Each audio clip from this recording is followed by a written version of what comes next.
Hello everyone, welcome to inspire classes. तो आज physics का चैप्टर नंबर 6 स्टार्ट करेंगे हम लोग, जिसका नाम है इलेक्ट्रोमैग्नेटिक इंडक्शन। EMI इसको शॉर्ट में बोलते हैं। और ये बड़ा ही इंपॉर्टेंट चैप्टर है भाई।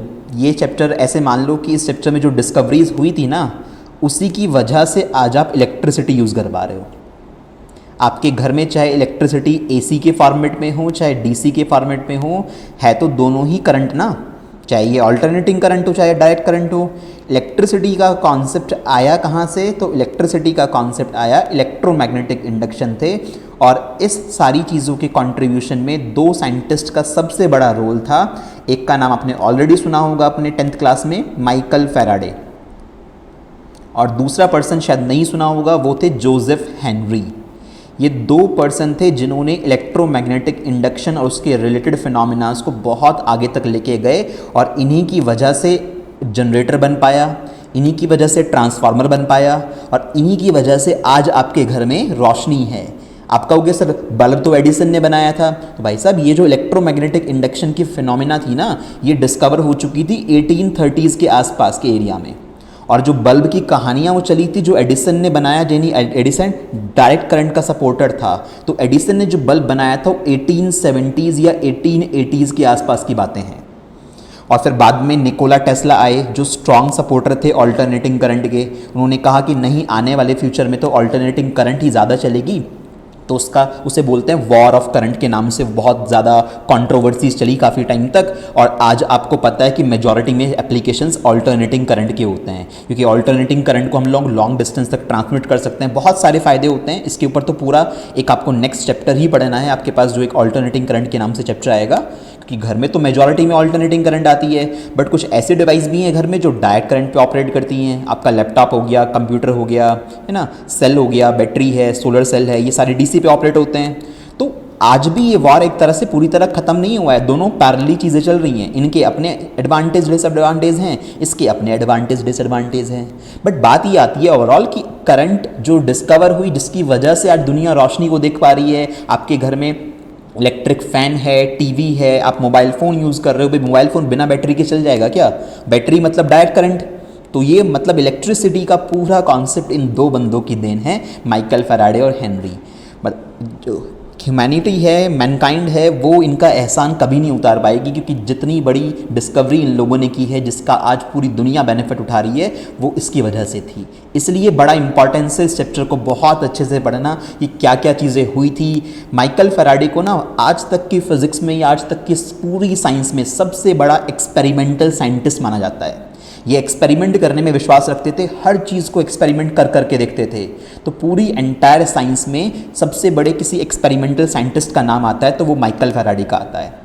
और माइकल फैराडे की हिस्ट्री बहुत, मतलब उनकी जो लाइफ बैकग्राउंड रहा है वो बहुत ख़राब रहा था। ये बुक बाइंडिंग शॉप पे काम किया करते थे, जहाँ पे किताबें आती है ना सिलने के लिए, बाइंड होने के लिए, ये वहाँ पे वर्क करते थे। और जो वो बुक्स आया करती थी, उन बुक्स को, जो बाइंड होने के लिए बुक्स आई हैं, उनको पढ़ा करते थे ये। और इस तरह से पढ़ते पढ़ते इन्होंने खुद में इतना इंटरेस्ट डेवलप कर लिया उन चीज़ों में कि देखो कितनी बड़ी बड़ी चीज़ें इन्होंने डिस्कवर कर दी। आज इलेक्ट्रिसिटी जिसे पूरी दुनिया यूज़ कर रही है, वो माइकल फैराडे की वजह से है। इन्होंने ऑल्टरनेटिंग करंट जनरेटर, जितनी भी टाइप की मोटर हैं, वो मोटर की जो बेसिक फाउंडेशन रखी वो माइकल फैराडे ने रखी कि मोटर भी बन सकती है दुनिया में। आज आप देख लो किस किस जगह पे मोटर यूज़ की जाती है। इतनी वैरायटी है मोटर की, इतने सारे एप्लीकेशंस हैं कि आप नाम काउंट करते करते थक जाओगे। तो इसलिए बोला जाता है कि भैया ये चैप्टर सिर्फ ये नहीं है कि सिलेबस में है, एग्ज़ाम पास करना है इसलिए पढ़ना है। जब तक मन में ये रख के पढ़ोगे ना कि सिर्फ पेपर पास करना, तब तक पढ़ने में कभी मज़ा नहीं आएगा। चीज़ें पढ़ा इस तरह से करो ताकि दूसरों को बहुत अच्छे से एक्सप्लेन कर सको, तुम्हें बहुत अच्छी नॉलेज हो इस चीज़ के बारे में, पता हो कि भाई आज रियल वर्ल्ड में जो चीज़ें यूज़ की जा रही हैं वो कैसे बनी थी और क्या क्या नए नए इनोवेशंस और किए जा सकते हैं। कभी पढ़ना आप लोग टेस्ला के बारे में और एडिसन के बारे में, जो उनके बीच में वॉर हुआ था करंट का, बहुत सारी कंट्रोवर्सीज थी। टेस्ला को बहुत टॉर्चर किया गया था। अगर टेस्ला टाइम मतलब जल्दी ना मरते ना, अगर वो कुछ टाइम तक और ज़िंदा रहते तो वो बहुत सारी मैजिकल चीज़ें बना के जाते और बहुत कुछ ऐसा होता हमारी दुनिया में जो आज हमारे पास अभी नहीं है फ़िलहाल। ठीक है, तो खैर काफ़ी सारी बातें आएंगी धीरे धीरे इस चैप्टर में, मैं आपको बहुत कुछ पढ़ाऊँगा। इसलिए इस चैप्टर में इस साल इन्होंने कुछ भी रिड्यूस नहीं करा है, एक सिंगल टॉपिक भी इस चैप्टर से नहीं हटाया गया है, क्योंकि आप देख लीजिए इसकी इंपॉर्टेंस। एक बात आपको और बताऊं जो आपकी बुक्स में आपको कहीं नहीं मिलेगी लिखी हुई। आपने अल्बर्ट आइंस्टाइन का नाम सुना है? अल्बर्ट आइंस्टाइन की special theory of relativity 20th century में दी गई थी ना, 1905 के आसपास अल्बर्ट आइंस्टाइन ने वो सारे डॉक्यूमेंट पब्लिश करे थे। तो जिसके जो ओरिजिनल डॉक्यूमेंट थे आइंस्टाइन के, उसमें क्लियर मेंशन है कि स्पेशल थ्योरी ऑफ रिलेटिविटी का जो आइडिया था कहीं ना कहीं वो माइकल फैराडे के एक्सपेरिमेंट से आया था। स्पेशल थ्योरी ऑफ रिलेटिविटी आपके सिलेबस में नहीं है, ग्रेजुएशन में आती है, क्वांटम फिजिक्स का वो पार्ट है। वो एक ऐसी चीज़ है जिसकी वजह से टाइम ट्रेवल की जिसमें बातें होती हैं, वार्म होल्स की बातें होती हैं कि आप एक प्लेस से दूसरी प्लेस पर अगर आप जाना चाहते हो तो आप सेकंडों में वहाँ पे पहुँच सकते हो, आप फ्यूचर में जा सकते हैं, पास्ट में जा सकते हैं। बहुत सारी ऐसी बातें हैं जो स्पेशल थ्योरी ऑफ रिलेटिविटी में दी गई हैं और बड़ी इंटरेस्टिंग थ्योरी है। वो फिजिक्स का बहुत इंटरेस्टिंग चैप्टर है, बहुत बढ़िया पार्ट है। वो चीज़ ग्रेजुएशन में आती है। खैर, उसकी भी फाउंडेशन माइकल फैराडे के एक्सपेरिमेंट से थी। आप देख लो कितना इंपॉर्टेंट चैप्टर है अपने आप में, इलेक्ट्रोमैग्नेटिक इंडक्शन। ठीक है ना, तो इस वजह से इसकी इंपॉर्टेंस होती है। और मैं इसमें सारी चीज़ें बहुत डिटेल में आपको पढ़ाऊंगा, एक एक बार डिस्कस करेंगे, वैरायटी ऑफ क्वेश्चंस करेंगे। इस तरह से पढ़ा दूंगा कि आपको बुक खोलने की भी इसमें रिक्वायरमेंट नहीं पड़ेगी। ये लेक्चर्स आपके लिए मोर देन सफिशिएंट होंगे। बट ईमानदारी से इन लेक्चर्स के सारे क्वेश्चंस जो मैं कराऊँ और जो आपको करने को दिए जाएँ, आप उनको ठीक से करोगे तो बात बनेगी। ठीक है, चलिए शुरू करते हैं। बहुत सारा इंट्रोडक्शन हो गया। अब सिलेबस देखने में तो ये 2 लाइनों का लगता है, बच्चों को लगता है बहुत छोटा चैप्टर है। भैया ये छोटा चैप्टर नहीं है, ये काफ़ी बड़ा चैप्टर है, बहुत कुछ इसमें पढ़ने को मिलेगा। इलेक्ट्रोमैग्नेटिक इंडक्शन, इन्होंने नाम दे रखे हैं ऊपर ऊपर से टॉपिक के। फैराडेज के laws, induced EMF and current, इसमें ही आप एक टॉपिक पढ़ोगे डिटेल में बहुत ज़्यादा, मोशनल ईएमएफ के नाम से काफ़ी डिटेल में टॉपिक आएगा। डिफरेंट एस्पेक्ट्स आएंगे। 100% एग्जाम में क्वेश्चन आता है, इस साल भी पूछा गया था इससे। लेंज लॉ के बारे में आप पढ़ोगे, लेंज लॉ की क्या कहानी थी, लेंज ने क्या क्या बताई बातें। Eddy currents, real life applications बहुत सारे आज दुनिया इसके करती है, एडी करंट्स के। इसके अलावा self and mutual induction, mutual induction वही जिसके ऊपर आपका ट्रांसफार्मर आज काम करता है। गली गली में ट्रांसफार्मर रखे हुए हैं, घर के पास का कोई ट्रांसफार्मर फूक जाए ना, जिससे तुम्हारे घर में लाइट आती है तो घर में अंधेरा हो जाएगा, ध्यान रखना। तो इसलिए ज़रूरी है तुम्हें इन बातों का पता होना कि जो इतने बड़े बड़े साइंटिस्ट ये इतनी बड़ी डिस्कवरीज करके गए हैं, जो आज हम लोग यूज़ करते हैं, हमारी लाइफ आसान हो पाई वो इन लोगों की वजह से हो पाई। इसी में ये तो इतना तो आपको सिलेबस में नज़र आ रहा है। अब है क्या, 2 इंस्ट्रूमेंट और आएंगे जो उन्होंने सिलेबस वालों ने नेक्स्ट चैप्टर में दे रखे हैं अल्टरनेटिंग करंट के अंदर। वो मैं आपको यहीं पढ़ा दूंगा क्योंकि उनको पढ़ाने के लिए उस चैप्टर को पढ़ना पहले ज़रूरी नहीं है। एक तो ट्रांसफार्मर की पूरी चर्चा आप यहीं से इस चैप्टर को पढ़ने के बाद कर सकते हो क्योंकि वो म्यूचुअल इंडक्शन पे काम करता है। ट्रांसफार्मर हमको पढ़ना है। इसके अलावा हम लोगों को जनरेटर पढ़ना है, AC generator, alternating current generator. DC generator भी होता है, हमें एसी जनरेटर पढ़ना है। ये वही जनरेटर होते हैं, एसी जनरेटर, जो पावर स्टेशन पे यूज़ होते हैं। क्योंकि जितने भी पावर स्टेशन हैं, चाहे थर्मल पावर प्लांट हो, न्यूक्लियर पावर प्लांट हो, हाइड्रो इलेक्ट्रिक पावर प्लांट हो, सब जगह पे अल्टरनेटिंग करंट प्रोड्यूस की जाती है और उसी को सप्लाई किया जाता है। तो अल्टरनेटिंग करंट जनरेटर ही इसलिए वजह से हमें पढ़ाया जाएगा यहाँ पे। तो ये 2 इंस्ट्रूमेंट भी बच्चों आपको इसी चैप्टर में पढ़ाए जाएंगे। दैट्स वाई ये काफ़ी बड़ा चैप्टर हो जाएगा। ठीक है, बड़ा मजा आएगा। बहुत सारी न्यूमेरिकल्स, देखो फिजिक्स पूरी न्यूमेरिकल्स है। अगर आपको फिजिक्स में न्यूमेरिकल्स में स्ट्रेंथ आपकी नहीं है तो आपको उसे थोड़ी अच्छे से प्रैक्टिस करनी पड़ेगी, टाइम थोड़ा ज़्यादा देना पड़ेगा। बिना मैथमेटिक्स के आप फिजिक्स नहीं समझ सकते। अगर आपको दुनिया को समझना है तो आपको मैथ्स तो समझनी पड़ेगी। बहुत हाई लेवल पे नहीं समझिए, आप उतना तो कम से कम जानिए जितना ज़रूरी है उस पर्टिकुलर टॉपिक को पढ़ने के लिए। और काफ़ी कुछ तो मैं आपको ऑलरेडी बता देता हूँ। अब बात यह है कि न्यूमेरिकल्स में करते करते कैलकुलेशन मिस्टेक होती है तो भाई आपकी मैथ्स कमज़ोर है। उस चीज़ के लिए प्रैक्टिस चाहिए। अपने फालतू कामों से टाइम बचा के 1 घंटा 2 घंटा एक्स्ट्रा निकालो ना क्वेश्चंस को करने में। बट प्रॉब्लम वही है कि हमारे माइंड में इतनी पेशेंस नहीं होता कि हम लोग एक जगह पे बैठ के 1 से 2 घंटे आराम से पढ़ पाएँ, क्योंकि हमारा माइंड इधर उधर बार बार घूमता रहता है। बार बार तो मोबाइल मैसेजेस चेक करते रहते हैं, सोशल मीडिया चेक करने का हमारे पास बार बार टाइम है। बट जब पढ़ाई की बात आए, एक ऐसी चीज़ की बात है जो आपका करियर बना सकती है, उसके लिए तुम्हारे पास टाइम नहीं होता है। उसमें हम लोग नए नए बहाने बनाते हैं, ये प्रॉब्लम है वो प्रॉब्लम है। भाई प्रॉब्लम्स क्यों गिना रहे हो, कोई सॉल्यूशन तो होगा ना आपके पास। आपके पास भी 24 घंटे हैं, किसी दूसरे के पास भी 24 आवर्स हैं। तो टाइम बचाइए, एक्स्ट्रा चीज़ों से टाइम बचाइए और अपने टाइम को प्रोडक्टिव वे में लगाइए, क्योंकि टाइम से ज़्यादा बड़ी चीज़ कुछ नहीं है। टाइम जो एक बार चला गया वो वापस कभी लौट के नहीं आएगा। ठीक है, चलो खैर, बहुत सारी बातें करने को अभी मैं फिलहाल मैं टॉपिक पे रहता हूँ, बाद में जब आती रहेंगी बीच बीच में तब करते रहेंगे। अब चैप्टर को स्टार्ट करने से पहले एक बात भी सुन लो ध्यान से। इसमें है क्या कि पूरा ईएमआई का चैप्टर सिर्फ एक सिंगल कॉन्सेप्ट के ऊपर बेस्ड है। पूरा ईएमआई का चैप्टर एक सिंगल कॉन्सेप्ट के ऊपर बेस्ड है। वो कॉन्सेप्ट क्या है कि कैसे आप लोग ईएमएफ को फ्लक्स के साथ कनेक्ट करते हो। जिसको मैग्नेटिक फ्लक्स समझ में आ गया उसको ईएमएफ समझ में आ गया, और जिसको ईएमएफ समझ में आ गया उसको ये चैप्टर समझ में आ गया पूरा का पूरा। ये बहुत क्रूशियल चैप्टर है क्योंकि एक्सपेरिमेंटल फिजिक्स के जो साइंटिस्ट थे माइकल फैराडे, उन्होंने ये डिस्कवरीज की हैं, तो सब कुछ एक्सपेरिमेंटली किया गया था, सब कुछ देखा गया कि हाँ ऐसा ऐसा हो रहा है। उसी को माइकल फैराडे ने फिर बाद में स्टेटमेंट्स में और मैथमेटिकल फॉर्मेट में कन्वर्ट कर दिया हमारे लिए, जिससे हम उसे आसानी से पढ़ सकें। मतलब जो आप पढ़ रहे हो ना वो तो बहुत आसान चीज़ें हैं, उन्होंने उन चीज़ों को बनाने के लिए जितनी मेहनत करी थी तो उतनी मेहनत तो आप कभी कर ही नहीं पाओगे अगर आप इन्हें भी नहीं पढ़ पा रहे हो तो। ठीक है, तो ये तो सिर्फ रिजल्ट्स पढ़ रहे हैं कि अच्छा ऐसा ऐसा हुआ था, इतना कुछ उन लोगों ने किया। तो entire electromagnetic induction is based on one fact, how we can relate EMF with flux. याद रखना पूरा इलेक्ट्रोमैग्नेटिक इंडक्शन सिर्फ इसी बात पे डिपेंड करता है कैसे आप ईएमएफ और फ्लक्स को आपस में रिलेट करते हो। फ्लक्स कौन सा? ऑब्वियस सी बात है मैग्नेटिक फ्लक्स होगा, है ना। जैसे इलेक्ट्रिक फ्लक्स पढ़ा था बिल्कुल वैसे ही मैग्नेटिक फ्लक्स होता है। इसलिए तो बोला जाता है कि आप इलेक्ट्रोस्टैटिक्स बहुत अच्छे से पढ़ लीजिए, क्योंकि उसी के रिवर्सल या उसी का सिनोनियम फॉर्मेट में आपके पास चीज़ें आती रहती हैं मैग्नेटिज्म के अंदर। ठीक है जी, तो चलो स्टार्ट करते हैं। ये फैक्ट मैंने आपको बता दिया, पूरा चैप्टर इसी के ऊपर चलेगा। तो जान लेते हैं मैग्नेटिक फ्लक्स क्या होता है। मैंने आपको गॉस लॉ ऑफ मैग्नेटिज्म भी पढ़ाया था, वहाँ भी ये बात बताई थी। भाई जिस तरह से इलेक्ट्रिक फ्लक्स है उसी तरह से मैग्नेटिक फ्लक्स है। सर इलेक्ट्रिक फ्लक्स क्या होता था? The number of electric field lines passing through a cross section area is called electric flux. इसी तरह से कितनी मैग्नेटिक फील्ड लाइन किसी क्रॉस सेक्शन एरिया से पास आउट हो रही है उसको उस पर्टिकुलर एरिया का मैग्नेटिक फ्लक्स बोल देंगे। भाई जैसे अगर इस वाले सरफेस की बात करूं जिसमें मैंने व्हाइट कलर से लाइन खींची है, ये एक सरफेस है इस स्फेयर की, इसमें से कितनी मैग्नेटिक फील्ड लाइन पास होके जा रही हैं? सर इसमें 1 2 3 4 मैग्नेटिक फील्ड लाइन एंटर कर रही हैं। तो इसका फ्लक्स सपोज करिए कि आपने +4 मान लिया, ठीक है जी। और इसकी जो दूसरी सरफेस है इसमें से कितनी मैग्नेटिक फील्ड लाइन एंटर करके जा रही है बाहर? सर इसमें से भी 1 2 3 4 जा रही हैं, तो इसका फ्लक्स क्या है? आप -4 मान लीजिए।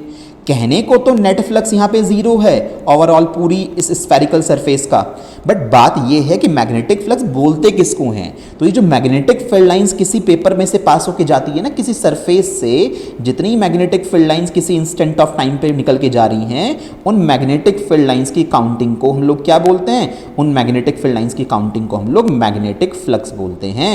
ठीक है जी, ये है बस सिंपल सा कॉन्सेप्ट। देखो मैंने ऐसे एरो बना के दिखा दिया। तो जो मैंने ये येलो कलर की लाइन बनाई हैं जो इस पर्टिकुलर एरिया में से निकल के जा रही हैं, इन येलो कलर की लाइंस को मैं क्या बोलूँगा? मैग्नेटिक फ्लक्स बोलूँगा। अगर मैग्नेटिक फील्ड लाइंस की काउंटिंग ज़्यादा है तो मैग्नेटिक फ्लक्स ज़्यादा है, ये फील्ड लाइंस कम हैं तो मैग्नेटिक फ्लक्स कम है। बिल्कुल एग्जैक्ट एनालॉजी है जैसे इलेक्ट्रिक फ्लक्स के अंदर आप लोगों ने पढ़ी थी। तो लाइकवाइज इन इलेक्ट्रोस्टैटिक्स, जैसे इलेक्ट्रोस्टैटिक्स में पढ़ा था, the number of field lines, magnetic field lines crossing through the external magnetic field is called magnetic flux. तो आपके किसी पर्टिकुलर क्रॉस सेक्शन एरिया में से पास होके जाने वाली मैग्नेटिक फील्ड लाइंस को क्या बोलते हैं? मैग्नेटिक फ्लक्स बोलते हैं। तो सिंपल डेफिनेशन आप क्या बोल सकते हो? The total number of magnetic field lines passing through a cross section area is known as magnetic flux. Simple definition अपने वर्ड्स में लिखिएगा, पीपीटीज को कॉपी हमेशा मत किया कीजिए। चीज़ों को समझो and try to write it in your own language, तब चीज़ें ज़्यादा अच्छे से समझ में आएंगी। ये तो थ्योरेटिकल डिस्क्रिप्शन हो गया। सर मैथमेटिकल एनालिसिस कैसे करें इस चीज़ का? ठीक है, बहुत आसान सी बात है। आपने क्या करा, आपने इस छोटा सा एक यहाँ पे एरिया ले लिया, एक छोटा सा एक एरिया ले लिया इस पे, जिसका कितना एरिया है, जिसकी वैल्यू कितनी है? सर इसकी वैल्यू DA है। DA विड्थ का एक आपने एरिया ले लिया जिसका एरिया वेक्टर सरफेस से 90 पे होता है, तो मैंने ये एरिया वेक्टर शो कर रखा है। जो मैग्नेटिक फील्ड लाइंस जा रही हैं वो मैग्नेटिक फील्ड लाइंस यहाँ पे इस डायरेक्शन में ऐसे जा रही हैं, ये मैग्नेटिक फील्ड लाइंस है, समझ पा रहे हो ना? इस तरह से मैग्नेटिक फील्ड जा रहा है। तो मैग्नेटिक फील्ड लाइन का वेक्टर आपके एरिया वेक्टर से कितना एंगल बना रहा है? थीटा एंगल बना रहा है। तो हम क्या करते हैं यहाँ पे, हम इस छोटे से पर्टिकुलर एरिया में से कितनी मैग्नेटिक फील्ड लाइन जा रही हैं इसको कैलकुलेट करते हैं, यानी स्मॉल मैग्नेटिक फ्लक्स कैलकुलेट करते हैं। तो स्मॉल मैग्नेटिक फ्लक्स हमारे पास कितना आ जाएगा? तो स्मॉल है तो d∅b मतलब magnetic flux will be equal to B.DA। Dot product से डिफाइन होता है बच्चों, ध्यान रखना, B.DA। आपको इलेक्ट्रिक फ्लक्स याद होगा ना, φE is equal to B की जगह वहां पे E आ जाया करता था। फाई क्या होता था? E dot D A, yes सुनो, ये पढ़ा था ना आपने इलेक्ट्रिक फ्लक्स। तो electric flux is equal to the dot product of area and electric field. तो यहां से आपका इस तरह से स्मॉल इलेक्ट्रिक फ्लक्स आ जाया करता था, आपने काफी बार निकाला है गॉस लॉ में, तो इसको बहुत बार बार अप्लाई किया था जब गॉस लॉ से डेरिवेशन किए थे। इसी तरह से मैग्नेटिक फ्लक्स हो गया बी डॉट डी ए। अब ये तो छोटे से एरिया से पास होने वाला निकाला है सर, अगर पूरे एरिया से निकालना है तो क्या दिक्कत है, आपको टोटल मैग्नेटिक फ्लक्स अगर चाहिए तो आप इस छोटे से मैग्नेटिक फ्लक्स का क्लोज इंटीग्रेशन कर दीजिए, है ना, इसको आप इंटीग्रेट कर दो। तो जब आप इसे इंटीग्रेट करोगे तो डी फाई बी की वैल्यू कितनी है, बी डॉट डी ए है। तो आपके पास इस तरह का फॉर्मूला बन जाएगा। तो ये वाला फार्मूला भी एप्लीकेबल है अगर हमारी इरेगुलर सरफेस होती है, और अगर इरेगुलर सरफेस नहीं है फिर तो मजे हैं, फिर क्या करना है इंटीग्रेशन का, फिर तो डायरेक्ट बी डॉट ए आप लगा सकते हो, जिसको आप क्या बोलते हो, B A cos theta, yes और नो। तो ये स्टैंडर्ड फार्मूला ऐसे होता है। अगर सरफेस इरेगुलर शेप की है, लाइक आपको कुछ भी ऐसी इरेगुलर शेप दे दी है ना यूं, और इसमें से मैग्नेटिक फील्ड लाइन जा रही है, फिर आपको निकालना है, तो कैसे निकालेंगे, क्योंकि इसका एरिया नहीं निकाल सकते हम एक बारी में, तब इंटीग्रेशन की हेल्प लेते हैं। अगर कोई ज्योमेट्रिकल फिगर है, रेक्टेंगल है, ट्राइंगल है, कोई भी ऐसी सरफेस है जिसका आप एरिया निकाल सकते हो, तो डायरेक्ट बी डॉट ए किया जाता है, जिसको सॉल्व करेंगे तो बी ए कॉस थीटा होगा, डॉट प्रोडक्ट में कॉस थीटा आता है। थीटा किसके बीच का एंगल होता है, theta angle between B and A, किसके बीच का angle, angle between B and A, याद रखना बच्चों, बी और ए के बीच का एंगल होता है। देख लो आप, एरिया वेक्टर और मैग्नेटिक फील्ड के बीच का एंगल होता है थीटा, ठीक है। और ये मैग्नेटिक फ्लक्स कैसी क्वांटिटी, स्केलर क्वांटिटी, इंपॉर्टेंट है। एसआई यूनिट निकाल लो, इसकी एसआई यूनिट निकालनी है तो मैग्नेटिक फील्ड की कितनी होती है, टेस्ला, एरिया की मीटर स्क्वायर, तो टेस्ला मीटर स्क्वायर। तो ये भी तुमसे पूछ सकते हैं, टेस्ला मीटर स्क्वायर बोल लीजिए, या इसकी एक और यूनिट होती है weber. Sometimes there is a possibility कि आपको टेस्ला मीटर स्क्वायर ना नजर आए, मैग्नेटिक फ्लक्स में आपको वेबर नजर आ जाए। इस बात का ध्यान रखना, मैग्नेटिक फ्लक्स की एसआई यूनिट कुछ और होगी, इलेक्ट्रिक फ्लक्स की कुछ और होगी, क्योंकि इलेक्ट्रिक फ्लक्स में इलेक्ट्रिक फील्ड आता है, मैग्नेटिक फ्लक्स में मैग्नेटिक फील्ड आता है। तो इसलिए मैग्नेटिक फ्लक्स और इलेक्ट्रिक फ्लक्स की यूनिट सेम नहीं होती हैं, डिफरेंट होती हैं, बिकॉज दोनों में अलग अलग फील्ड आते हैं। तो मैग्नेटिक फ्लक्स की एसआई यूनिट या तो टेस्ला मीटर स्क्वायर या फिर वेबर, डब्ल्यूबी से शो करते हैं। आप खुद से नोटबुक में डायमेंशंस और कैलकुलेट कर लीजिएगा इसकी। सर डायमेंशंस कैसे निकालेंगे, डायमेंशंस निकालना बड़ा इजी है। आप मैग्नेटिक फील्ड के डायमेंशन रखोगे और एरिया की डायमेंशन तो एल स्क्वायर हो जाएगी। मैग्नेटिक फील्ड के डायमेंशन आप कैसे निकालोगे, बच्चे सोच में पड़ जाते हैं सर मैग्नेटिक फील्ड के डायमेंशन कैसे निकाल लेंगे, आपका फॉर्मूला तो पता है, physical to I B L sine theta, कहीं से भी निकाल लो, बी के तो इतने सारे फॉर्मूले पढ़े थे अपने 4th चैप्टर में, आई बी एल साइन थीटा। अब जब हम लोग डायमेंशन निकालेंगे तो एंगल का तो कोई रोल नहीं होगा वहाँ पे, इसे तो उड़ा दो। तो बी के डायमेंशन कैसे निकालेंगे, F upon I into L. इस फार्मूले से आप बी के डायमेंशन निकाल सकते हो, क्योंकि आपको फोर्स के डायमेंशन भी याद होती है, करंट की भी याद होती है, लेंथ की भी याद होती है। तो यहाँ से बी की डायमेंशन निकालना, उसको यहाँ भरना, एरिया की डायमेंशन ऑलरेडी पता है, आपको अपने मैग्नेटिक फ्लक्स की डायमेंशन का पता लग जाएगा। तो ध्यान से नोट्स बनाना, कॉपी में मैग्नेटिक फ्लक्स के बारे में क्लैरिटी बिल्कुल अच्छे से होनी चाहिए। तो ये स्टैंडर्ड डायग्राम है, इसके अकॉर्डिंग फार्मूला चल रहा है, scalar quantity, SI unit and after that dimension. You must know how to find out the dimension now. अब इतना तो बेसिक मैंने तुम्हें पढ़ा दिया कि मैग्नेटिक फ्लक्स क्या होता है, कि sir the total number of magnetic field lines passing through a cross section area, उसको मैग्नेटिक फ्लक्स बोलते हैं। अब इसमें कुछ स्पेसिफिक केसेस आ जाएंगे अलग अलग, जैसे मेरा जो ये लूप है, मतलब ये जो मेरा सरफेस है, मैग्नेटिक फील्ड मैंने कलरफुल लाइनों से शो कर रखा है, ये जो है ना ये मैग्नेटिक फील्ड लाइंस हैं। एरिया वेक्टर व्हाइट कलर की लाइन से शो हुआ है, this is my area vector, ठीक है, ये मेरा कंप्लीट एरिया वेक्टर है। तो एरिया वेक्टर भी आपके पास समझ में आ गया, आपको मैग्नेटिक फील्ड लाइन भी नजर आ गई। तो सर दोनों की दोनों चीजें एक ही डायरेक्शन में जा रही हैं, तो अगर एरिया वेक्टर और मैग्नेटिक फील्ड एक ही डायरेक्शन में हैं, तो इस केस में here I can say that कि सर एंगल की वैल्यू कितनी है, 0 डिग्री, क्योंकि मैग्नेटिक फ्लक्स में जो एंगल आता है वो एरिया वेक्टर का और मैग्नेटिक फील्ड से लिया जाता है। Therefore phi B is equal to, ठीक है, B A cos theta. Formula लगा के सॉल्व करते हैं, phi B is equal to B A cos 0। Cos 0 कितना होता है, 1 होता है, तो मैक्सिमम मैग्नेटिक फ्लक्स आ गया। आप देख लो ना कितनी सारी मैग्नेटिक फील्ड लाइंस पास होके जा रही हैं, बी इंटू ए। तो अगर मेरे पास ऐसी सिचुएशन है कि मेरा जो लूप है वो लूप का प्लेन इस पर्टिकुलर मैग्नेटिक फील्ड के परपेंडिकुलर रखा है ना, लूप का प्लेन तो परपेंडिकुलर है ना, तो आपका एरिया वेक्टर इससे सेम डायरेक्शन में हो जाएगा। तो एरिया वेक्टर भी वहीं की तरफ, मैग्नेटिक फील्ड भी वहीं की तरफ, तो मैक्सिमम मैग्नेटिक फील्ड लाइन इसके अंदर से निकल के जाएंगी जो दिखाई भी दे रहा है।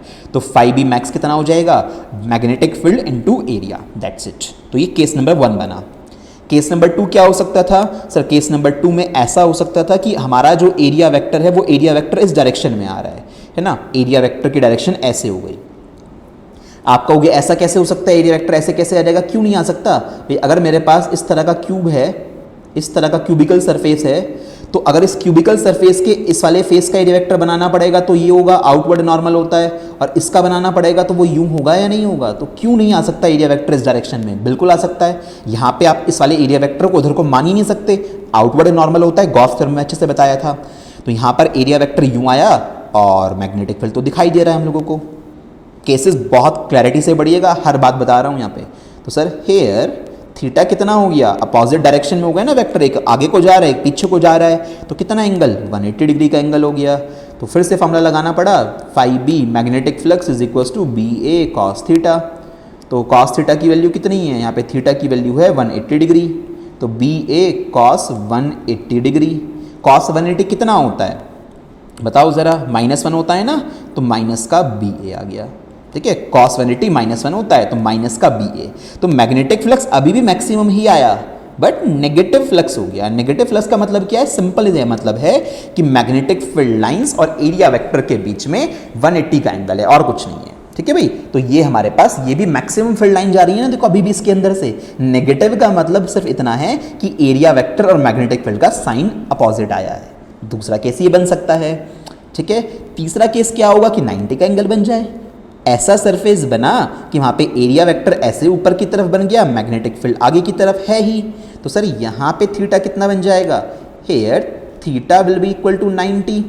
तो आप देख लीजिए मैग्नेटिक फील्ड लाइन, भाई एक पेपर को बिल्कुल फ्लैट रखना, मैग्नेटिक फील्ड लाइन या तो उसके ऊपर से निकल जाएंगी या नीचे से निकल जाएंगी, उस पेपर के अंदर से कैसे निकल सकती हैं। सोचो कि अगर आपने ऐसे बिल्कुल एक फ्लैट पेपर को रखो, बिल्कुल ऐसे फ्लैट पेपर को रखो और फिर ऐसे एरोज बनाने की कोशिश करो, तो फील्ड लाइन या तो इसके ऊपर से निकल गई या इसके नीचे से निकल गई, इसके अंदर से पास आउट नहीं हुई है, तो कोई फ्लक्स थोड़ी ना जा रहा है। फ्लक्स का मतलब क्या होता है, कितनी मैग्नेटिक फील्ड लाइन उस क्रॉस सेक्शन एरिया को पास करके जाती हैं, उसमें से निकल के जाती हैं। सर यहाँ तो ऊपर नीचे से चली गई, साइड से चली गई, इसके अंदर से तो जा ही नहीं सकती, क्योंकि आपने पेपर को लिटा रखा है।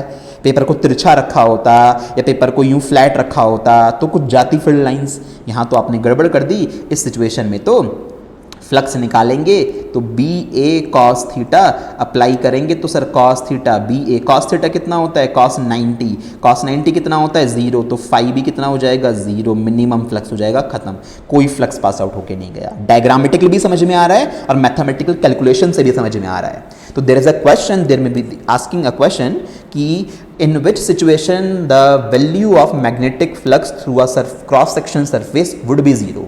तो किस सिचुएशन में magnetic flux cross section area से 0 होगा, when the angle between the area vector and the magnetic field is 90 degree. अगर ये एंगल 90 डिग्री का हो जाए तो उस सिचुएशन में ये 0 होगा। डायग्राम बना के आना और ये कैलकुलेशन करके दिखाना, ट्राई किया कीजिए हर चीज़ को डायग्राम से इलस्ट्रेट करने की, आपको बहुत इफेक्टिव वे नजर आएगा चीज़ों को रिप्रेजेंट करने का, खुद पे कॉन्फिडेंस लेवल भी तुम्हारा बढ़ेगा उस चीज़ पे।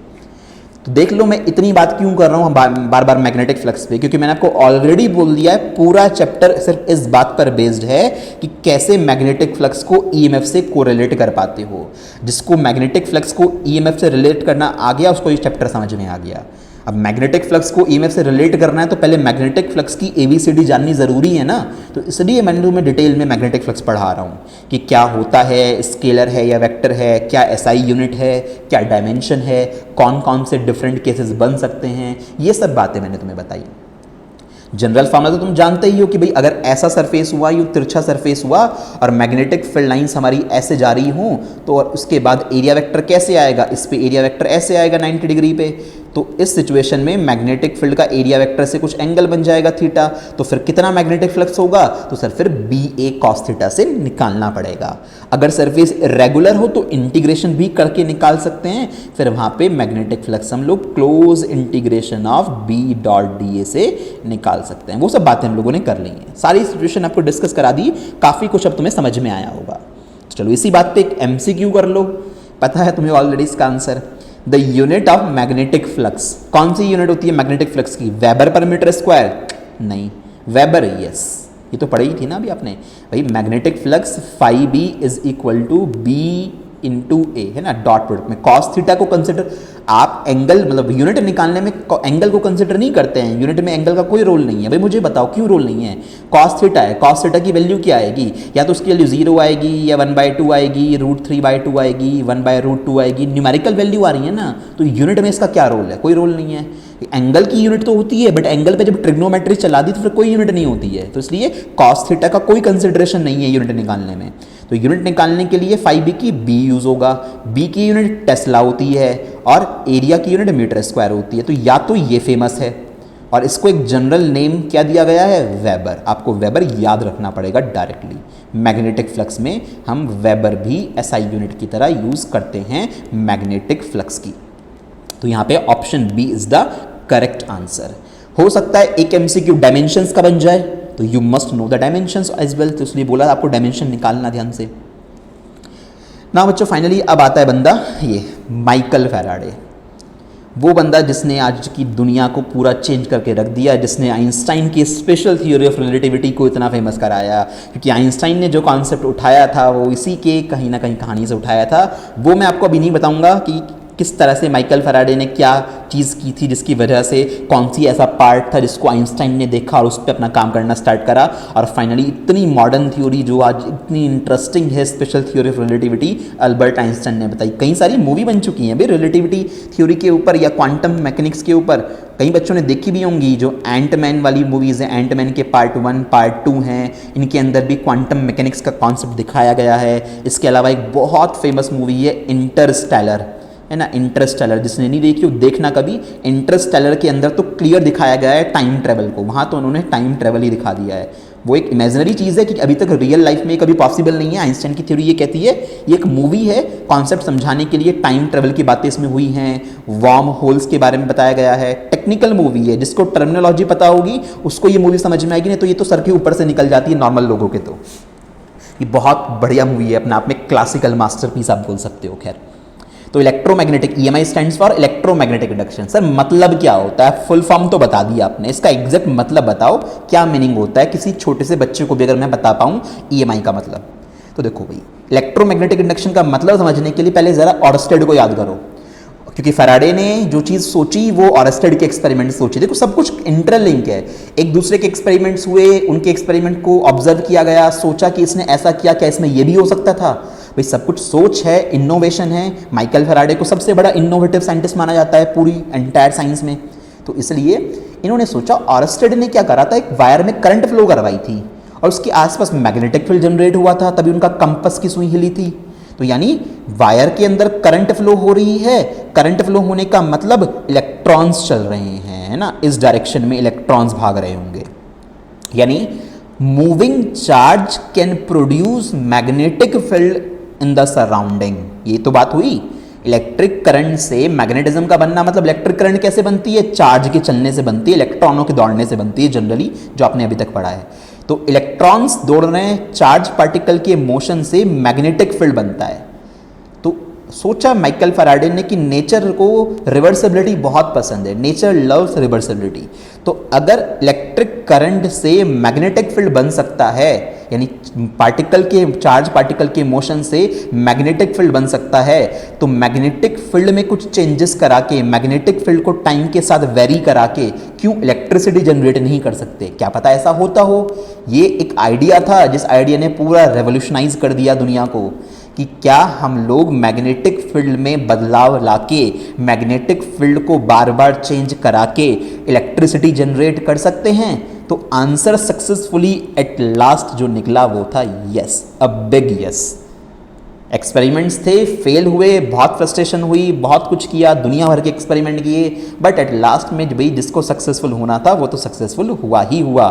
माइकल फैराडे का एक्सपेरिमेंट बिल्कुल ठीक बैठा और उन्होंने इतने सारे एक्सपेरिमेंट करके प्रूव कर दिया कि भाई साहब मैग्नेटिक फील्ड से इलेक्ट्रिसिटी जनरेट करना भी पॉसिबल है। इसी को बोलते हैं इलेक्ट्रोमैग्नेटिक इंडक्शन। दैट मीन्स ये एक ऐसी फिनोमिना है जहाँ पे हम लोग मैग्नेटिक फील्ड में कुछ बदलाव करा के, मैग्नेटिक फील्ड को बार बार चेंज करा के टाइम के साथ साथ हम इलेक्ट्रिसिटी जनरेट करते हैं, दैट्स इट। ठीक है, माइकल फेराडे की स्टोरी तो मैंने आपको बताई दी, बुक बाइंडिंग शॉप पे काम किया करते थे, जो बुक आया करती थी बाइंड होने के लिए उनको पढ़ा करते थे। तो देख लो ऐसे इंस्पायरिंग मैन की स्टोरी आप पढ़ रहे हो और इतनी सारी चीज़ें बंदे ने बनाई हैं। फिर आज के टाइम में मोटर, जनरेटर, ट्रांसफार्मर सब माइकल फेराडे ने बनाया, सब सारा कॉन्सेप्ट इसी का था। तो डेफिनेशन देख लीजिए, डेफिनेशन तो इतनी इंपॉर्टेंट नहीं है, सब कॉन्सेप्ट दिमाग में ना, ये जो माइंड है, माइंड बड़ा पावरफुल है, सब कुछ इसके अंदर सेटल रहना चाहिए। वो चीज़ें सेटल तब होती हैं जब बार बार पढ़ोगे। बुक्स से बढ़िया दुनिया में तुम्हें फ्रेंड नहीं मिलेगा कोई भी, ठीक है। हर चीज़, हर दुनिया की हर प्रॉब्लम का सॉल्यूशन किसी न किसी बुक में है, बस उसको पढ़ने वाला और सॉल्यूशन को ढूंढने वाला बंदा चाहिए। आपकी हर प्रॉब्लम का सॉल्यूशन दुनिया की किसी न किसी बुक में लिखा हुआ है। इलेक्ट्रोमैग्नेटिक इंडक्शन, तो इलेक्ट्रोमैग्नेटिक इंडक्शन में क्या हुआ? It is the phenomena of generating an electric current in the coil. ये तो बताया मैंने, हम लोग एक कॉइल में इलेक्ट्रिक करंट को जनरेट करेंगे, इलेक्ट्रिसिटी बनाएंगे। कैसे बनाएंगे? By changing the magnetic flux, और you can say by changing the magnetic field, क्योंकि मैग्नेटिक फील्ड लाइन की काउंटिंग को ही तो फ्लक्स बोलते हैं, यस और नो। तो क्या मतलब होता है इलेक्ट्रोमैग्नेटिक इंडक्शन का? कि it is the phenomena in which you can create, you can generate the electric current in a closed circuit. Current तो क्लोज सर्किट में बनेगी ना, रास्ता टूटा हुआ है अगर बीच में से, तो इलेक्ट्रॉन कैसे दौड़ेंगे? तो क्लोज सर्किट में आप करंट जनरेट कर सकते हो मैग्नेटिक फील्ड में चेंजेस करा के। ये फिनोमिना माइकल फैराडे ने 1831 के अराउंड डिस्कवर करी थी। तो ये सबसे बड़े पूरी हिस्ट्री के एक्सपेरिमेंटल फिजिसिस्ट थे, हर चीज़ को एक्सपेरिमेंट से देखा करते थे, एक्सपेरिमेंटल फिजिसिस्ट।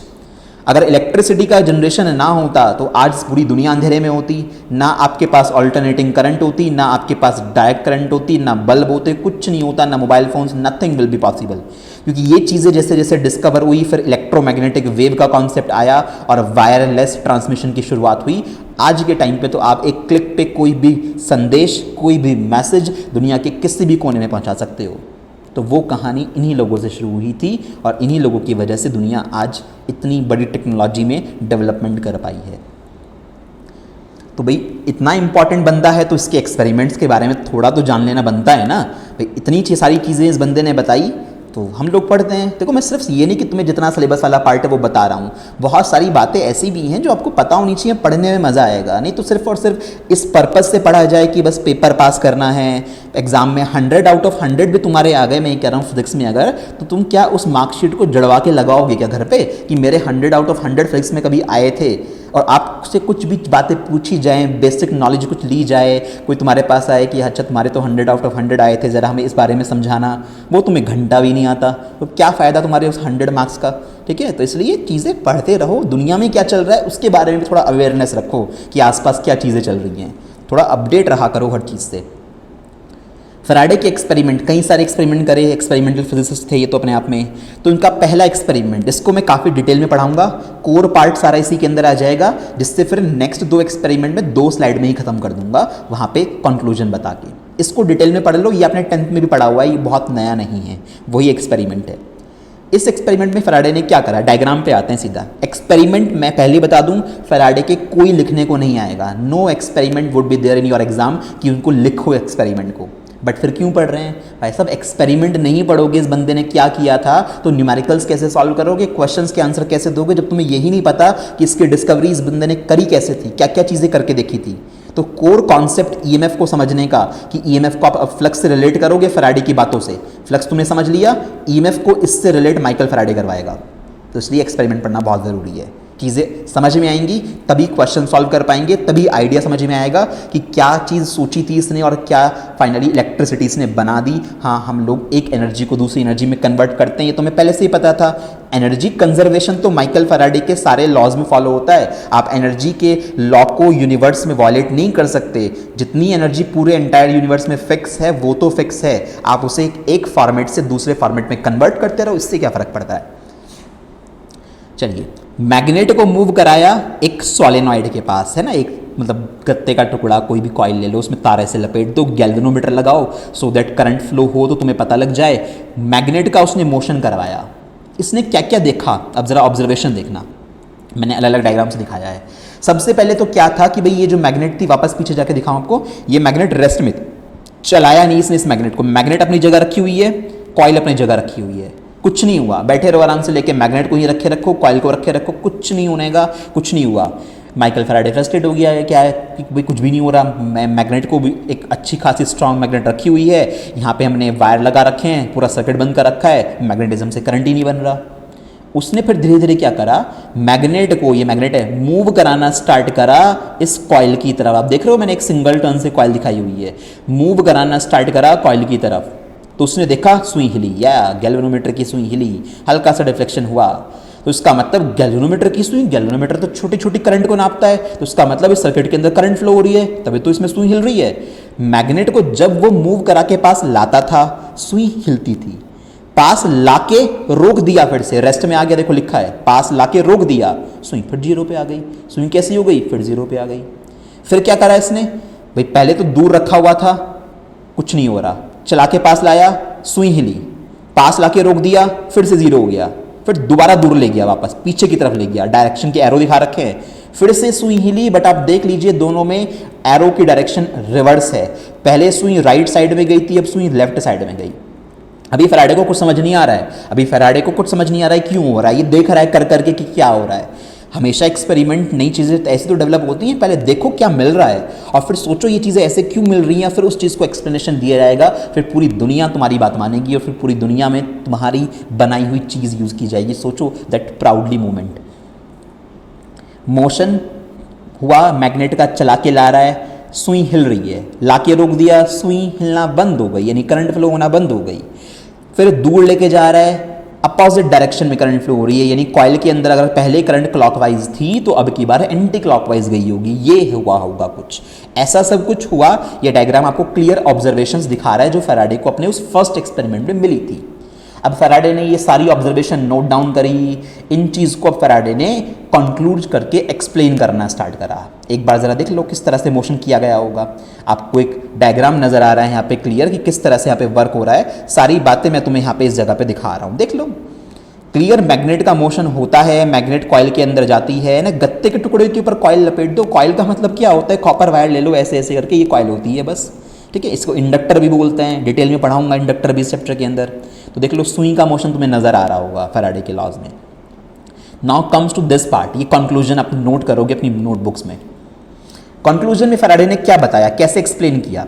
फैराडे ने कहा भाई देखो ये मैग्नेट है, हाँ है, तो मैग्नेट से मैग्नेटिक फील्ड लाइन निकलती हैं, बिल्कुल निकलती हैं। ये magnetic field line north pole से निकली, घूम फिर के साउथ पोल में एंट्री मारेगी, क्लोज लूप बनाती है मैग्नेटिक फील्ड लाइन, हमें अच्छे से पता है। तो भी क्लोज लूप, हमें मैग्नेटिक फील्ड लाइन के स्केच तो बनानी नहीं है जो मैं यहाँ पे पूरा लूप बना के दिखाऊंगा। तो मैंने तो बस दिखाया मेरी कॉइल रेस्ट पे है, इस पे एक गैल्वेनोमीटर लगा रखा है ताकि पता लग जाए करंट फ्लो हुई है या नहीं हुई है, क्योंकि करंट दिखाई तो देती नहीं है, इलेक्ट्रॉन दौड़ते हुए दिखाई देते हैं कि वायर में नहीं ना, तो इंस्ट्रूमेंट चाहिए। मतलब मैग्नेट को रेस्ट पे रखा। फैराडे ने ये कहा भैया देखो ऐसा है, अगर मैग्नेट को और कॉइल को दोनों को रोक के रखोगे ना, तो मैग्नेट से हजारों मैग्नेटिक फील्ड लाइन निकल रही होंगी, उसमें से कुछ मैग्नेटिक फील्ड लाइन इस कॉइल के अंदर से पास होके जा रही होंगी, आपको नजर भी आ रहा है कुछ मैग्नेटिक फील्ड लाइन इसके अंदर से होके जाएंगी। मान लो कि 10 मैग्नेटिक फील्ड लाइंस इस कॉइल के अंदर से पास होके जा रही हैं, ये अपनी जगह पे, ये अपनी जगह पे। कितनी मैग्नेटिक फील्ड लाइन पास होके जा रही हैं, 10 मैग्नेटिक फील्ड लाइन। 15 मिनट बाद आके देखा अब भी 10 जा रही हैं, थोड़ा और देर के बाद आके देखा अब भी 10 जा रही हैं। मैग्नेटिक फील्ड लाइंस की काउंटिंग जो इस लूप से जा रही हैं, इस कॉइल से होके जा रही हैं, उनकी काउंटिंग में कोई चेंज नहीं हुआ, किसी तरह का कोई बदलाव नहीं हुआ। इसका मतलब मैग्नेटिक फील्ड लाइंस की काउंटिंग जो किसी पर्टिकुलर एरिया से पास होके जाती है उसे मैग्नेटिक फ्लक्स बोलते हैं। तो सर मैग्नेटिक फ्लक्स पहले भी 10 था, थोड़ी देर बाद भी 10 है, बहुत देर बाद भी 10 है। Magnetic flux is not changing. क्या तुम्हें यह बात समझ में आई? मैग्नेटिक फ्लक्स चेंज ही नहीं हो रहा, क्योंकि ना तो तुम कॉइल चला रहे ना तुम मैग्नेट चला रहे। इसमें से जितनी फील्ड लाइंस निकल रही हैं उसका जितना हिस्सा इसमें से जा रहा होगा। मैंने 10 अज्यूम करके समझा दिया, तो मैग्नेटिक फ्लक्स चेंज नहीं हो रहा। इसलिए उसने बोला मैग्नेटिक फ्लक्स चेंज नहीं हो रहा, इसलिए कोई ईएमएफ इसके अंदर नहीं बन रहा। ईएमएफ का मतलब टर्मिनल्स का बन जाना, पॉजिटिव नेगेटिव टर्मिनल्स का बन जाना, एक पोटेंशियल डिफरेंस का यहाँ पे क्रिएट हो जाना, उसको ईएमएफ बोलते हैं। ये ईएमएफ वाली बात तुमने करंट इलेक्ट्रिसिटी के अंदर भी पढ़ी थी, इलेक्ट्रोमोटिव फोर्स, ठीक है। तो कोई ईएमएफ नहीं बन रहा क्योंकि फ्लक्स में चेंज नहीं हो रहा है। और अगर इस तरह का कोई पोटेंशियल डिफरेंस क्रिएट नहीं होगा, कोई ईएमएफ नहीं बनेगा, तो करंट कहाँ से आ जाएगी? क्योंकि करंट के लिए पहले पोटेंशियल डिफरेंस चाहिए ना, V होगा तभी तो I आएगी। तो ये चीज़ इसने समझा दी। उसने कहा कि भैया देखो, एक्सपेरिमेंट में जब दोनों को रोक के रखते हैं ना, तब हमें कोई भी सुई में डिफ्लेक्शन इस वजह से नहीं मिलता, क्योंकि जब दोनों को रोक के रखा हुआ है तो जितनी मैग्नेटिक फील्ड लाइंस निकल रही हैं उसका सर्टेन पार्ट इसमें से जा रहा होगा, और वो कांस्टेंट है, वो बदल नहीं रहा। वो नहीं बदल रहा इसलिए ईएमएफ नहीं बन रहा, ईएमएफ नहीं बन रहा इसलिए करंट नहीं बन रही, करंट नहीं बन रही इसलिए गैल्वेनोमीटर की सुई नहीं हिल रही। ठीक जी, ये बात क्लियर हो गई। आगे देखते हैं, जब चला के ले गए तब तो सुई हिली थी, उसे कैसे एक्सप्लेन करेगा फैराडे। तो आगे फैराडे ने क्या कहा, देखो सारे डायग्राम मैंने खुद से बाय हैंड बनाए हुए हैं, तो अब खुद से मेहनत करके बना लेना। अब मैग्नेट को चला के लेके आया, लिखा है मैंने मूविंग मैग्नेट। तो सर सोचो, दिमाग लगाओ, मैं तुम्हें आगे इलस्ट्रेशन भी दिखा दूंगा डायग्रामेटिकली कि कैसे ये रियलिटी में फील्ड लाइंस जा रही हैं। तो मैग्नेटिक फील्ड लाइन जब आगे जाएंगी, यानी मैग्नेट आगे जाएगी, तो मैग्नेटिक फील्ड लाइंस जो पहले सिर्फ 10 जा रही थी इसमें से निकल तो हजारों रही हैं मान लो, उसमें से कुछ तो बाहर को निकल जाती हैं, कुछ तो इसके अंदर से भी जाएंगी ना, मैंने 10 मान ली जाएंगी, बट अभी चल के आ रही है पास। तो जैसे जैसे इन दोनों के बीच की नज़दीकियां बढ़ेंगी, ये गैप कम होता जाएगा, कम होता जाएगा, ज़्यादा मैग्नेटिक फील्ड लाइंस इस कॉइल के अंदर से जाएगी। 10 से 15 हुई, फिर ऐसी एग्जाम्पल के तौर पर फिर 30 हो गई, है ना, फिर 50 हो गई। जैसे जैसे तुम चला के ला रहे हो, वैसे वैसे मैग्नेटिक फील्ड लाइन इंक्रीज हो रही है। तो क्या मैग्नेटिक फ्लक्स की वैल्यू लगातार बदल रही है या नहीं बदल रही है? ध्यान रखना, we are interested only in the change in magnetic flux. हमें इस बात से कोई मतलब नहीं है 1 लाख मैग्नेटिक फील्ड लाइन जा रही हैं, 50 लाख मैग्नेटिक फील्ड लाइन जा रही हैं। हमें इस बात से मतलब है कि मैग्नेटिक फील्ड लाइन में कितना चेंज हो रहा है। 10 से 15, 15 से 30 बदलाव हो रहा है, चेंजेस हैं, चाहे इंक्रीज हो चाहे डिक्रीज हो, डजंट मैटर, इंक्रीमेंट है फिलहाल। यस सर, मैग्नेटिक फ्लक्स में चेंज हो रहा है। तो उसने कहा अगर मैग्नेटिक फ्लक्स में चेंज हो रहा है तो ईएमएफ इस कॉइल में बन रहा होगा, इस कॉइल के टर्मिनल्स पॉजिटिव नेगेटिव की तरह बिहेव कर रहे होंगे, और इस वजह से ईएमएफ बना तो करंट भी बनेगी। और दैट्स वाई गैल्वेनोमीटर की सुई में क्या आया था, डिफ्लेक्शन। इस सुई को ना ऐसे ना बना के यूं बना लेना, इसलिए गैल्वेनोमीटर की सुई में डिफ्लेक्शन देखने को मिला था। क्या मेरी बात समझ में आई? मतलब सारा मामला यहाँ पे हो क्या रहा है, सारा मामला ये है कि भैया ईएमएफ तब बनेगा जब मैग्नेटिक फ्लक्स चेंज होगा, और मैग्नेटिक फ्लक्स चेंज होने के लिए तुम्हें मैग्नेट को चलाना पड़ेगा। तुम मैग्नेट को पास लेके आओ तो ऐसे मैग्नेटिक फील्ड बढ़ना शुरू होगा। चेंज हो रहा है हर बार, हाँ सर। अब तुम दूर लेके जाना स्टार्ट करोगे ना, तो दूर लेके जाओगे फिर वापस ही कम होना शुरू हो जाएगा। 40 हुआ, 30 हुआ, 20 हुआ, 0 हुआ, फिर भी चेंज तो अब भी हो रहा है ना। हमें घटने बढ़ने से कोई मतलब नहीं है, मैं फिर से बोल रहा हूँ, we are interested only in the change in magnetic flux. तो चेंज पास लाने पे भी हो रहा है, दूर जाने पे भी हो रहा है, दोनों केस में चेंज हो रहा है। तो दोनों ही केस में ईएमएफ बनेगा और दोनों ही केस में सुई हिलेगी।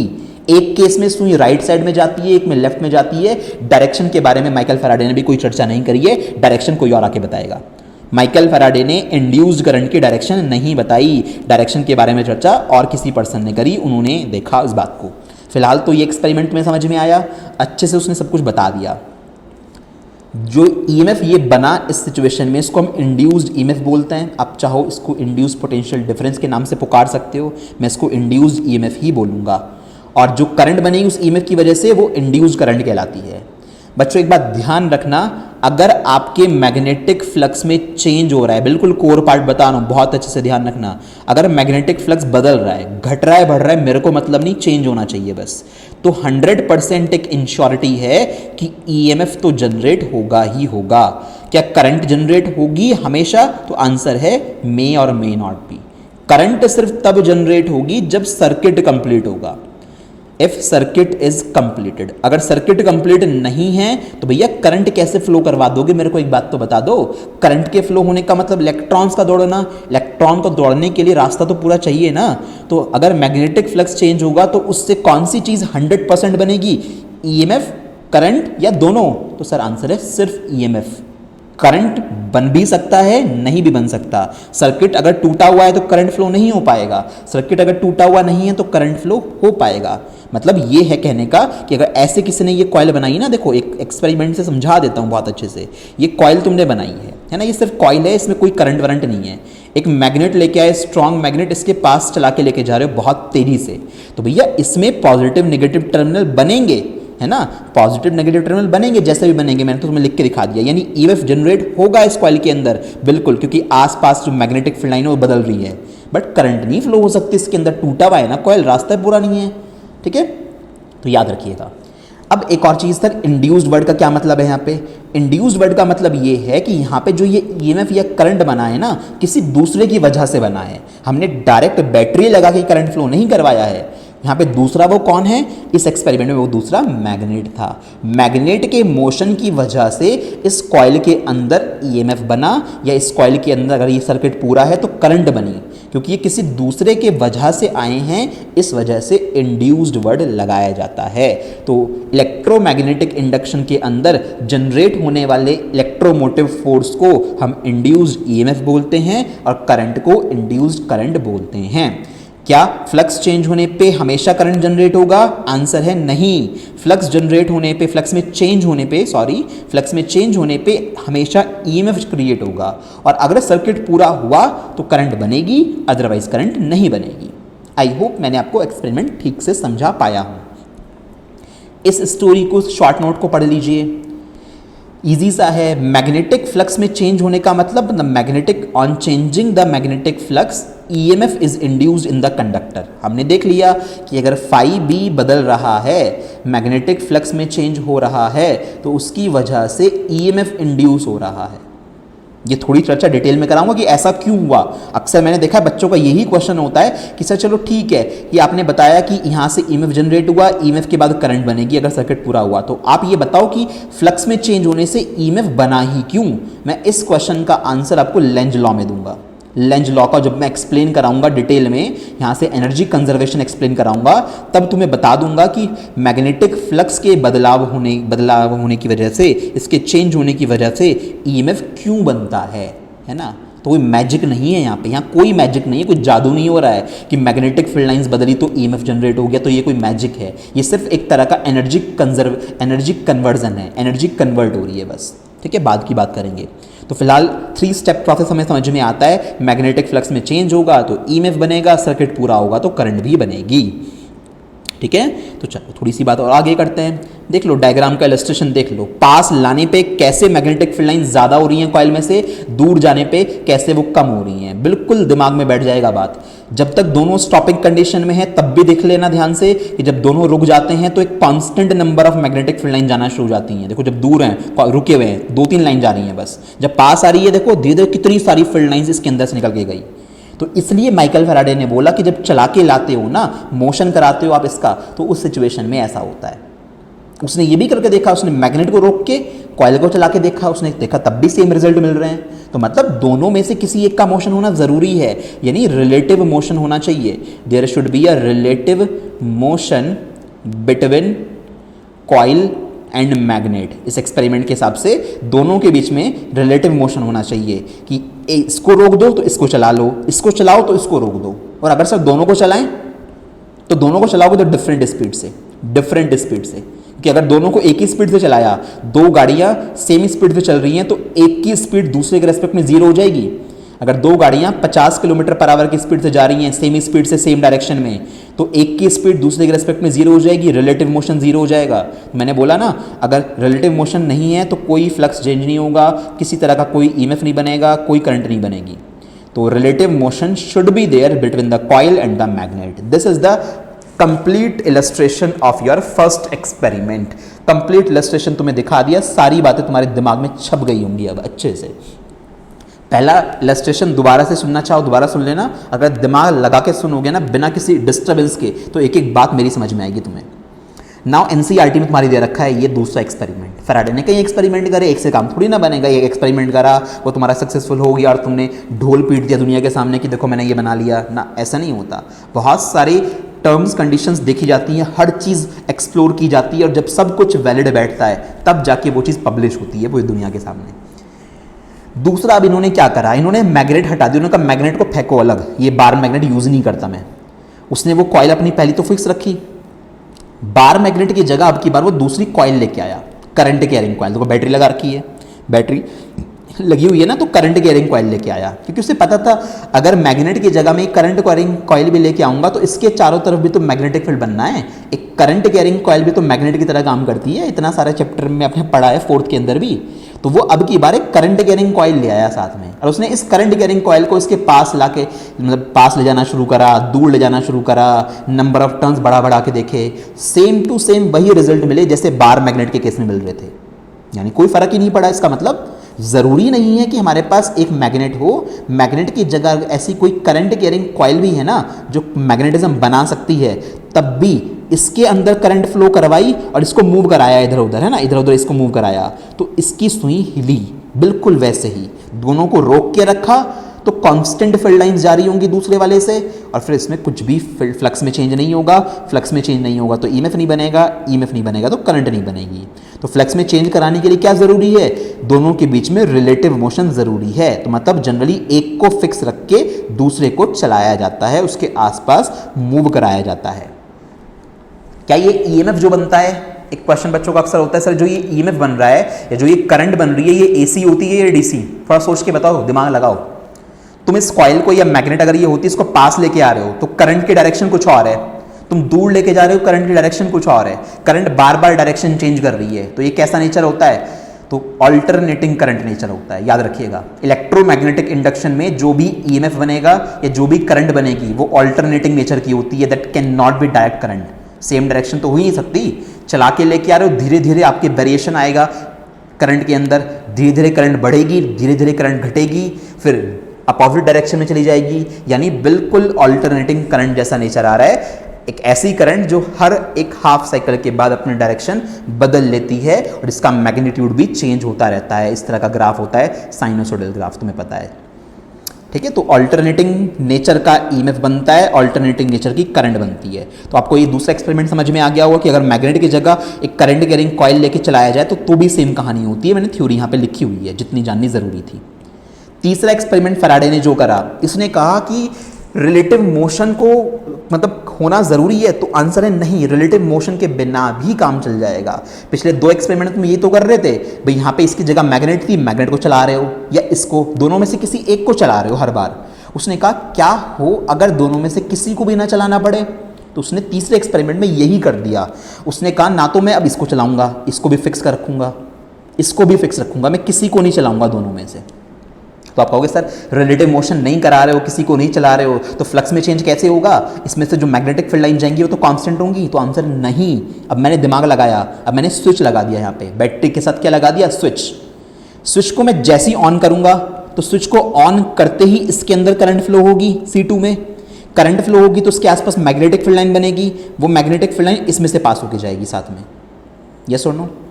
यानी मानो, देखो कैसे, स्विच जैसे टैप करा, जिस इंस्टेंट ऑफ टाइम पे स्विच ऑन किया गया एकदम करंट बनी, करंट बनते ही मैग्नेटिक फील्ड बना और वो इसके अंदर से पास होकर जाएगा क्योंकि बहुत दूर नहीं रखी हुई है। तो C1 वाली कॉइल के अंदर से पहले तो एक भी मैग्नेटिक फील्ड लाइन नहीं जा रही थी, अब कितनी जाने लगी? 2 जाने लगी। तो क्या मैग्नेटिक फ्लक्स कॉइल C1 का चेंज हो गया? हाँ सर चेंज हो गया। तो क्या ईएमएफ बनेगा? हाँ जी सर बनेगा। क्या करंट बनेगी? देख लेते हैं सर्किट पूरा है क्या? हाँ पूरा है, करंट भी बनेगी। तो जिस इंस्टेंट ऑफ टाइम पे कोई बंदा इस स्विच को ऑन करेगा उस इंस्टेंट ऑफ टाइम पे आपको इसकी सुई हिलती हुई दिखाई देगी। क्यों? स्विच ऑन करते ही इस कॉइल में करंट बनी, मैग्नेटिक फील्ड बना, वो इससे पास होके गई और इसके मैग्नेटिक फील्ड फ्लक्स में चेंज आपको नजर आ गया। तो इसलिए सारी कहानी यहाँ पे स्टार्ट हो गई। स्विच को अगर मैं ऑन रहने दूं, ऑन रहने दो तो फिर क्या होगा? पहले 0 फ्लक्स जा रहा था किससे? C1 कॉइल से। स्विच ऑन करते ही 2 मैग्नेटिक फील्ड लाइन दिखा रखी जाने लगी। आप स्विच को ऑन रहने दें, 2 ही जाती रहेंगी, समझ रहे हो ना? 2 ही जाती रहेंगी। तो जब तक स्विच ऑन रहेगा तब तक मैग्नेटिक फ्लक्स में किसी तरह का कोई बदलाव नहीं होनेगा, यानी मैग्नेटिक फ्लक्स में चेंज नहीं होनेगा तो ईएमएफ नहीं बनेगा, ईएमएफ नहीं बनेगा, करंट नहीं बनेगी, सुई 0 पे रहेगी। तो अगर स्विच को ऑन करके छोड़ दोगे तो भैया इसकी सुई 0 पे रहेगी, इसमें कोई ईएमएफ नहीं बनेगा।